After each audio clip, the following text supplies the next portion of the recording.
மாண்புமிகு தமிழ்நாடு முதல்வர் அவர்களே, அறநிலைத்துறையை பொறுத்த வரைக்கும் கோவில்களின் வருமானம்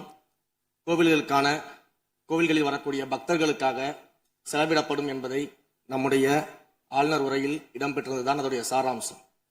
இன்னொன்று, சமீபத்தில் வெளியிடப்பட்ட திருமண மண்டபங்கள் மற்றும் வணிக வளாகங்கள், அந்த பணிகள் துவங்கப்படாத பணிகள் நிறுத்தப்பட்டது என்பது, இந்த பணிகளை பொறுத்த வரைக்கும் நாம் ஆராய்ந்த வரைக்கும் அந்த கோவில்களில் பொதுமக்களுக்கு தேவையான அடிப்படை வசதிகள், பொதுமக்களுக்கு தேவையான தங்குமிட வசதிகள், பொதுமக்கள் பக்தர்கள் வரப்போது அவர்களுக்கு தேவையான அடிப்படையிலான கழிப்பறை வசதிகள் போன்ற இந்த வசதிகளை மேம்படுத்துவதை காட்டிலும் இவர்கள் கமர்ஷியலாக கோவில்களுக்கு திருமண மண்டபங்கள் கட்டுவதிலும் வணிக வளாகங்கள் கட்டுவதிலும் அதன் மூலமாக வருவாய் ஈட்டுவதை மட்டுமே குறிக்கோளாக வைத்துக் கொண்டு இந்த திட்டங்களை துவங்கியதன் காரணமாக மேலும் அதன் மீது பல்வேறு நீதிமன்ற வழக்குகள், ஸ்டே ஆர்டர்ஸ் இருப்பதனால நாம் அதையெல்லாம் ரத்து செய்து அறிவிச்சிருந்தோம். இதற்கு ஒரே ஒரு உதாரணமாக,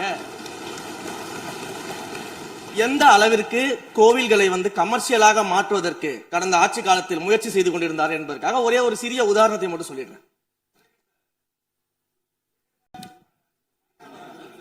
அருள்மிகு குன்னூரில் இருக்கக்கூடிய அருள்மிகு விநாயகர் திருக்கோயில், ஏறத்தாழ அந்த கோயில்கள்ல இருந்து கோயில் நிதியை பயன்படுத்தி 10 கோடி ரூபாய் மதிப்பில ஒரு மல்டி லெவல் கார் பார்க்கிங் வசதியை அந்த கோயிலுக்கு ஏற்படுத்துவதற்கான திட்டத்தை இந்த அரசு அனுமதித்திருக்கிறது.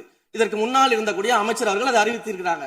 அந்த கோயில்ல ஒட்டுமொத்தமாக மாதத்திற்கு வரக்கூடிய பக்தர்களின் எண்ணிக்கையே 500 தான் ஆவரேஜா. அதே போல அந்த கோவில்களுக்கு அடிப்படையில கழிப்பறை வசதி கூட கிடையாது.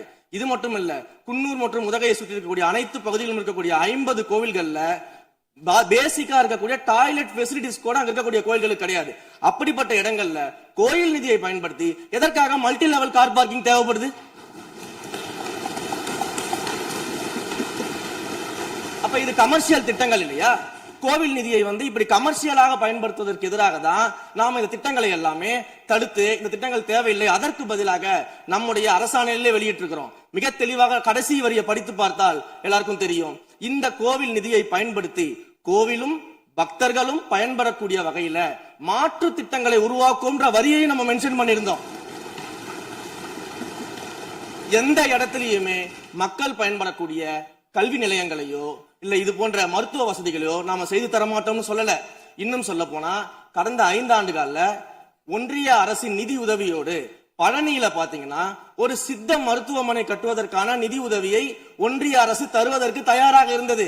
ஆனா கடந்த ஆட்சியில அந்த திட்டத்தை அப்படியே கிடப்புல போட்டுட்டு, கேட்டா ரெக்கரிங் செலவை எங்களால ஏத்துக்க முடியாது அப்படின்னு சொல்லி கிடப்புல போட்டு வச்சிருந்த இந்த திட்டத்தை நாம இன்றைக்கு கையில் எடுத்து அதை துவங்குவதற்கான ஆய்வில் இறங்கியிருக்கிறோம்.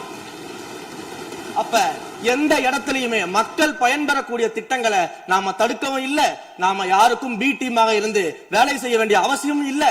கோயில்களின் நிதியை ஒரு காலமும் கமர்ஷியலாக பயன்படுத்த வேண்டிய அவசியமும் மாண்புமிகு தமிழ்நாடு முதலமைச்சர் தலைமையிலான தமிழக வெற்றி கழகத்தின் ஆட்சிக்கு தேவையும் இல்லை.